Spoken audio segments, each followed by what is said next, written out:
President William Ruto may by tomorrow assent to the IEBC Amendment Bill of 2022, setting in motion the process of refilling vacant slots at the country's polls agency, IEBC.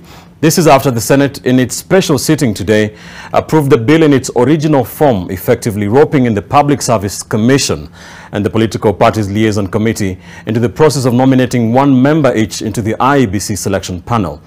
But as NTV's Ibrahim Karanja now reports, the process was not without its fair share of drama that saw the withdrawal of a proposed alteration and quashing of another by senators. Spray. Despite drawing a debate on whether or not to give it a stake in the nomination of members into the IEBC selection panel, the Public Service Commission will henceforth be nominating one person into the 7-member panel, mandated to shortlist and conduct interviews for appointment into the IEBC. The Political Parties Liaison Committee will also be making one nomination as the Parliamentary Service Commission loses 2 out of its initial 4 slots in the new law that now only awaits President William Ruto's assent.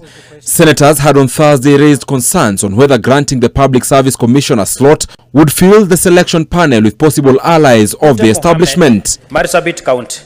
The Senate's Justice, Legal Affairs and Human Rights Committee had earlier attempted to alter the amendment bill from its original form when it proposed that the 2 slots for the Parliamentary Service Commission be reduced to 1, as one more slot to be added to the Political Parties Liaison Committee in form of majority and minority parties, the proposal facing a pushback from senators. You want to legislate ourselves out of work, surely. How can you be a member of parliament and you don't believe that we can rise above petty partisan politics and do that which is good for the country? I would like to withdraw the proposed amendments from the floor of the House.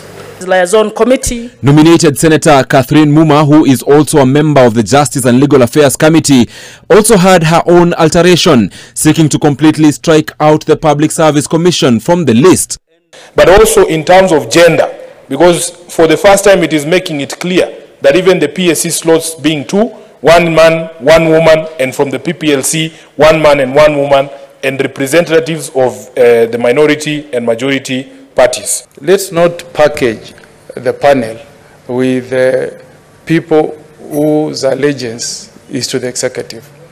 Let's try and create a panel of people who are not tied to the executive of the day. And removing Public Service Commission from this panel, then that is, I think, I don't think it is the right thing to do. By allowing PSC, Public Service Commission, to participate in the selection panel or to appoint somebody to represent their interest in the selection panel, we will be giving the selection panel an opportunity to tap into the professionalism and the expertise offered by an independent commission which is best positioned to speak into personnel matters and development of human resource. In fact, the Public Service Commission, being a partisan organization, in the manner in which it is constituted, would represent an imbalance in terms of the public perception as to the fairness of this particular panel. You are here today because you are elected on UDA, because you are elected on ODM, Jubilee and so on. But 4 years from now, you have no idea on which party you'll be elected. Politics is dynamic. And therefore, just to root yourself there that this is the position that my coalition or my party wants me to push, you are refusing the fact that politics is dynamic. The passage of the amendment bill by the bicameral parliament now setting in motion the process of appointing the next crop of IEBC commissioners. Upon assenting to the bill, the president will declare vacant the slots at IEBC through a gazette notice and will appoint a selection panel in line with the new changes. The change in law is due to a petition at the courts by Busia Senator Okiya Omtata, in which parts of the principal IEBC Act were declared illegal. Justice Anthony Mrima naming as unconstitutional various clauses, including Parliament's 4 slots into the selection panel by the Parliamentary Service Commission. Ibrahim Karanja, NTV.